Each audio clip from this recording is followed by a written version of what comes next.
Nah, kemudian yang kemarin lagi saya baca hasil penelitiannya Celios. Gimana itu? Nah, Celios bilang bahwa ternyata eh, menu MBG yang disebar ke sekolah itu nggak semua dimakan. Jadi ada beberapa anak-anak mungkin yang nggak suka dengan menunya. Nah, kan? Ini penelitian ya, bukan asumsi ya. Penelitian. Nggak suka dengan menunya, kemudian ada yang rusak segala macam. Sehingga ditafsir tuh, ya, kalau dihitung, dia pakai range sih. Silahnya pakai range. Kalau range terbawah, katakanlah lebih banyak dimakan itu menu MBG.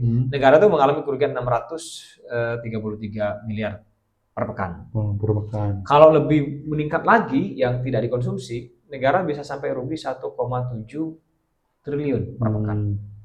Itu 1,7 triliun itu kalau dipakai untuk membiayai dana BPJS ya, yang kemarin itu kemudian ribut itu bisa mendanai sebanyak 31,5 juta. Jadi selama sebulan saja mengcover sebulan. Artinya ada dana yang mungkin mubazir ya. Mubazir di sini.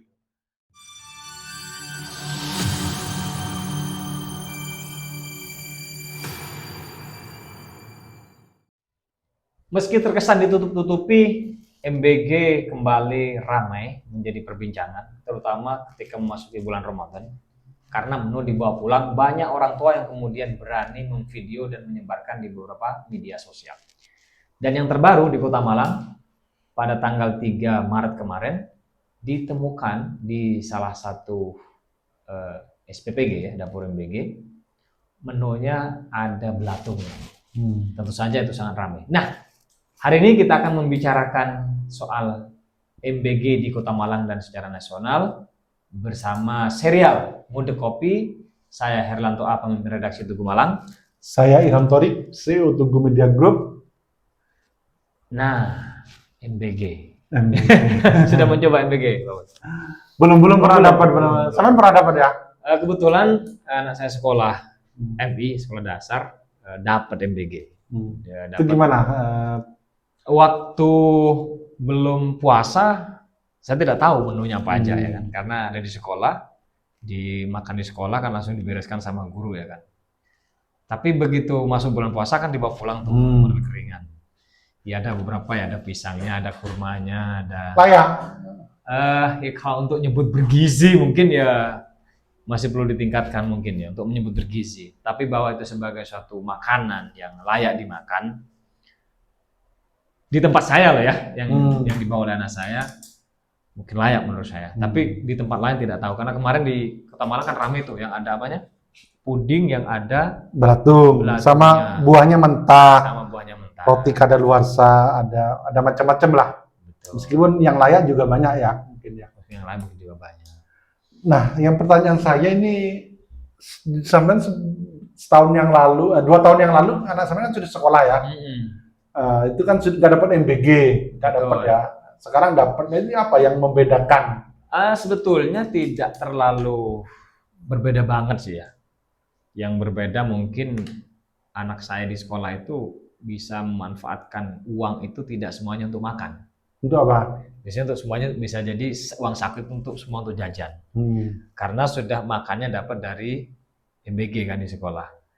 Tetapi bagi orang tua, ya mungkin senang satu sisi. Tapi secara pengeluaran ya tetap aja. Karena uang sangu yang kita berikan ke anak itu ya sama aja. Baik itu waktu dapat MBG maupun waktu nggak berkurang. Kenapa nggak dikurangin? Kasihan. Iya, apa ya? Karena bagi saya beli jajan dan makan itu satu paket aja sih. Oh iya. Gitu. Ya, karena nggak ditabung ya? Karena memang sangunya juga nggak besar sangunya. Nggak ditabung sama anak sampean. Atau siapa tahu bisa membudayakan menabung gitu. Kayaknya ada sih sebagian dia mulai belajar sih. Belajar nabung, tapi nggak semua kayaknya. Ya, untuk kepentingan dia berjajan, beli mainan dan segala macam, masih anak-anak kan gitu. Itu bagi saya tidak tahu bagi keluarga-keluarga yang lain ya. Mungkin bagi keluarga yang lain bermanfaat, dan menurut saya MBG ini satu sih bermanfaat banget menurut saya. Terutama bagi mereka-mereka mungkin yang secara ekonomi tidak terlalu cukup gitu. Dengan dapat makanan dari sekolah itu sangat bermanfaat sekali. Tapi yang kita pertanyakan MBG itu berarti gebiah uyah ya. Jadi yang kaya sama yang miskin dapat juga ya. Betul, betul. Nah, itu gimana menurut sampean? Ya, karena kan nggak mungkin ya di sekolah itu diserahkan sekolah hanya yang dapat diseleksi yang miskin terus yang kaya kemudian nggak dikasih makan kan gimana juga perasaan mereka kan nggak mungkin juga. Iya, iya. Pasti semua sekolah dapat gitu kan. Dan itu memang programnya seperti itu kayaknya ya. Yang lebih bermasalah sebetulnya menurut saya ya, bukan masalah sih yang perlu dibicarakan lebih jauh bukan cuma soal apa sih yang dikasih itu orang kaya dan anak kaya dan anak miskin. Tapi bagaimana pengelolaan MBG sebenarnya kan?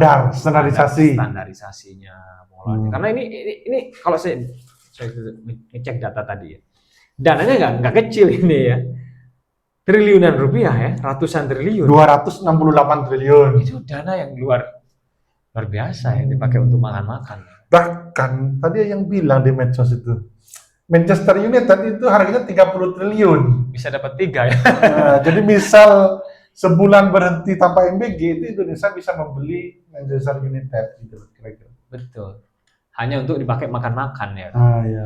Dan yang banyak kritik yang kalau saya baca-baca itu kan dana MBG ini kan lebih banyak dinikmati oleh elit kan. Kan begini kan. Dana MBG ini kan 13.000 untuk kelas 4 ke bawah. Kemudian 15.000 untuk kelas 4 ke atas kan. Tapi kemudian yang terrealisasi untuk makannya yang kelas 4 ke bawah itu 8.000. Yang kelas 4 ke atas itu 10.000. Berarti kalau yang 10.000 berarti ada sekitar 5.000 kan dana itu yang dipakai untuk macam-macam. Di konon cerita 2.000-nya dipakai untuk insentif bagi investor di dapur itu, kemudian 3.000-nya dipakai untuk biaya operasional. Sehingga kalau dihitung-hitung ada mengatakan investor itu bisa dapat sampai 1,8 triliun. 1,8 miliar setahun dari insentif itu. Jadi kalau untung insentif yang diberikan. Bisa dibilang untung ini atau ya kan investor kan perlu membangun dapur. Iya. Dia bangun dapur paling butuh 2,5 miliar lah. Pasti 2 tahun paling modal. 2 tahun lebih. 2 tahun lebih. Ya. Kemudian ada spare waktu kan sampai berapa 5 tahun lah misalnya. Berarti kan dia bisa menikmati uang sebanyak itu di daerah. Berarti kan dia nggak mungkin dong petani miskin, tukang becak yang bisa bikin dapur nggak mungkin. Ya. Pasti yang bikin dapur tetap saja mereka yang elit-elit. Krezirit kecamatan lah. Krezirit kecamatan ya, atau kira-kira atau kabupaten kota. Ya. Atau dikuasai oleh partai, bisa jadi ada isu-isu itu kan? Bisa jadi. Karena kemarin yang ramai di Sulawesi itu ya, anak wakil ketua DPRD itu bisa sampai punya 41 dapur MBG. Dan ada partai juga katanya infonya yang menguasai ini. Meskipun ada beberapa partai juga dapat katanya. Bisa jadi. Ya artinya kalau kemarin ramai disebut MBG ini adalah program yang berbau politik, bisa jadi ya kan. Bisa kita bayangkan ada berapa, satu dapur MBG itu konon pekerjanya 50 sampai 80-an lah pekerja. Tinggal dikalikan. Jadi 1 juta lapangan kerja. Infonya begitu, walaupun targetnya 19 juta ya kan. Siap. Nanti mereka punya keluarganya mereka dan segala macam. Oke. Dan sehingga ya potensi elektoralnya memang tinggi bagi siapa yang berkuasa hari ini kan. Siap. Gitu. Jadi ini bisa memperkuat posisi Prabowo ya. Meskipun yang mengkritik juga banyak ya. Jadi makanya satu sisi MBG ini punya manfaat luar biasa. Manfaat ya anak sekolah dapat makan segala macam. Lalu kemudian mungkin bahan-bahan pertanian itu juga kebeli ya kan. Produk-produk peternakan susu itu juga kebeli. Itu tidak bisa dinafikan ya kan. Cuma bagaimana komposisi pendapatan itu didapat itu mungkin yang masih belum tercair, nggak mencair karena masih menumpuk kepada elit-elit lokal yang punya uang banyak itu. Ya. Itu makanya kalau dalam pandangan saya MBG ini mungkin akan bagus kalau dikelolakan kepada kantin sekolah. Misal siswanya 100 berarti pasak 100 itu aja. Misalnya kantin sekolah. Otomatis orang kantin sekolah masaknya kan dia akan beli di sayur-sayur pinggir Karena sekolah kan. kecil, karena 100 ya. Karena kecil. Kalau banyak besar kayak sekarang Ya ini pasti ke agen belinya kan. iya. Yang kaya itu aja. Yang kaya itu aja. Dan itu kalau bisa terjadi maka dampak ekonominya kan gede tuh. Kalau Prabowo sering ngomongin ekonomi kerakyatan, ya itulah sebetulnya. Harusnya. Ini ide kita perlu dipertimbangkan ya. Jadi sekolah mengelola MBG-nya masing-masing. Betul. Bukan pengusaha-pengusaha besar. Betul. Tapi apa bisa ya udah terlanjur bangun. Persoalannya itu. Dan yang mengerikan kan dampak ininya juga kan. Karena bikin banyak ya sampai 2.000 sampai 3.000 porsi satu dapur. Itu kan dampaknya besar juga. Karena dia harus masak dari malam dan segala macam sehingga ada masakan yang busuk, keracunan, dan itu kan dampak-dampak dari pengelolaan jumlah besar yang terlalu dipaksakan gitu. Satu hal. Nah, kemudian yang kemarin lagi saya baca hasil penelitiannya Celios. Gimana itu? Nah, Celios bilang bahwa ternyata menu MBG yang disebar ke sekolah itu nggak semua dimakan. Jadi ada beberapa anak-anak mungkin yang nggak suka dengan menunya. Nah, kan? Ini penelitian ya, bukan asumsi ya. Penelitian. Nggak suka dengan menunya, kemudian ada yang rusak segala macam. Sehingga ditafsir tuh, ya, kalau dihitung, dia pakai range sih. Silosnya pakai range. Kalau range terbawah, katakanlah lebih banyak dimakan itu menu MBG. Negara tuh mengalami kerugian 633 miliar per pekan. Per pekan. Kalau lebih meningkat lagi yang tidak dikonsumsi, negara bisa sampai rugi 1,7 triliun per pekan. Itu 1,7 triliun itu kalau dipakai untuk membiayai dana BPJS ya, yang kemarin itu kemudian ribut itu bisa mendanai sebanyak 31,5 juta. Jadi selama sebulan saja mengcover segitu. Artinya ada dana yang mungkin mubazir di situ. Yang tidak terkelola dengan baik. Sebenarnya MBG ini kan besar ya, 268 triliun. Betul. Itu mengambil dari dana pendidikan ya. Jadi kalau dikalkulasi bahwa orang kuliah gratis itu cuma membutuhkan 180 triliun. Dan BPJS itu cuma butuh 100 triliun. Nah itu nggak tahu, menurut saya bermanfaat mana menggratiskan anak kuliah sama membayari BPJS itu kan dua program itu bisa tertangani kalau MBG dihapus misalnya. Nah, itu bisa kan, sih. Sebenarnya dana MBG kalau di tahun 2005 kemarin itu kan hasil efisiensi. Sebagian. Ngomongnya klaimnya. Nah, yang tahun 2026 ini memang ngambil dari dana pendidikan karena memang di Undang-Undang APBN-nya itu memasukkan MBG sebagai bagian dari program pendidikan. Nah, kalau dana sebesar itu dipakai untuk biaya sekolah, biaya pendidikan, itu mungkin bagus banget ya. Nah, tapi harus ada penelitian ya, yang efektif itu mana, dan mungkin arah Indonesia mana gitu, atau Indonesia nggak punya arah. Iya kan. Atau Pak Prabowo hanya ingin ini program baru, program Pak Prabowo, nah itu saja. Jadi kalau BPJS kan bukan programnya Pak Prabowo. Makanya itu banyak kecurigaan ya tadi itu ada berbau politik dan segala macam untuk kepentingan di 2009 dan segala macam kan sebenarnya. Nah, kalau mau ngomongin konteks pembangunan masyarakat ke depan, tentu yang paling penting ya adalah pendidikan. Negara manapun pasti yang utama itu adalah pendidikan. Kalau kita baca beberapa riset-riset itu kan Cina itu bisa ngirim sampai ratusan ribu pelajarnya ke Amerika untuk belajar. Sementara Indonesia baru ngirim berapa? Ada nasabahnya itu kalau dipakai untuk itu kan. Jadi sumber daya SDM itu tetap paling utama untuk membangun suatu negara dalam konteks jangka panjang ya. Makannya kan habis makan selesai. Lupa ya. Dan sekarang udah kan nggak ada orang yang nggak bisa makan, apa masih ada? Sedikit mungkin ya. Sebenarnya kan banyak modelnya kan, mulai model bansos segala macam mungkin bisa diakses dari situ tanpa kemudian dalam bentuk model makan MBG ini yang dikelola oleh dapur-dapur yang kemudian hanya banyak dimanfaatkan oleh, kalau bahasa saya sih mungkin sasaran pengelolaannya itu kurang oke. Sehingga luberan MBG ini lebih banyak dinikmati oleh elit-elit lokal tadi itu, tidak betul-betul meluber sampai ke betul. masyarakat di bawah gitu. Siap. Nah, mungkin sudah waktunya Pak Prabowo mengevaluasi ulang. Misal bukan 263 triliun lah, tapi berapa tadi? Misal cuma 150 triliun, lalu separuhnya dibuat program lain yang kayak BPJS gratis atau pendidikan gratis, itu kan menurut saya lebih bagus lah. Jadi kan nggak harus semuanya ke MBG, kira-kira gitu ya. Iya kan, masalahnya laporan-laporan ke Pak Prabowo itu kan selalu baik-baik ya kan. Kayak kemarin delay 1 utuh ya. Setiap dapur sembelih 1 sapi gitu kan. Itu di mana kita temukan itu? Maksudnya lele nggak utuh gitu? Maksudnya kan kayak sembelih sapi kan, mana ada? Oh iya.